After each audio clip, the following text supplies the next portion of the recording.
વાલિયા તાલુકાના ધોળગામ ગ્રુપ ગ્રામ પંચાયતમાં સમાવેશ ઝરપણિયા ગામમાં સીસી માર્ગનું ધોળગામ તાલુકા પંચાયતના સભ્ય રાજુભાઈ વસાવાના હસ્તે ખાતમુહૂર્ત કરાયું. છેલ્લા ઘણા સમયથી વાલિયા તાલુકાના ધોળગામ ગ્રુપ ગ્રામ પંચાયતના ઝરપણિયા ગામના નિશાળ ફળિયામાં રસ્તાના અભાવે સ્થાનિકો અગવડ વેઠી રહ્યા હતા.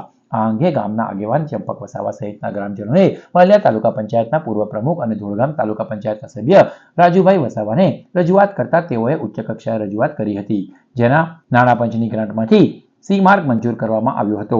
81 લાખના ખર્ચે બનનાર આરસીસી માર્ગનું આજરોજ ધોળગામ તાલુકા પંચાયતના સભ્ય રાજુભાઈ વસાવાના હસ્તે ખાતમુહૂર્ત કરાયું હતું. આ પ્રસંગે સરપંચ રજની વસાવા, કેતન વસાવા અને ગ્રામજનો ઉપસ્થિત રહ્યા હતા. ભરૂચ પેરોલ ફરલો સ્ક્વોડની ટીમે ચોરીના ગુનામાં છેલ્લા 7 વર્ષથી ફરાર આરોપીની અમરેલી ખાતેથી ધરપકડ કરી. ભરૂચ પેરોલ ફરલો સ્ક્વોડની ટીમ જિલ્લાના બનેલ ગુનાઓમાં નાસ્તા ફરતા આરોપીઓને પકડવા પ્રયત્નો હાથ ધરતા બાતમીના આધારે અંકલેશ્વર રૂરલ પોલીસ મથકના ગુનાના નાસ્તા ફરતા આરોપી તેલુ બિલાલાને તારીખ 17મી ડિસેમ્બરના રોજ અમરેલી જિલ્લાના બાબરા તાલુકાના ખાખરિયા ગામેથી પકડી BNNS કલમ 35/1 મુજબ અટક કરવામાં આવી હતી.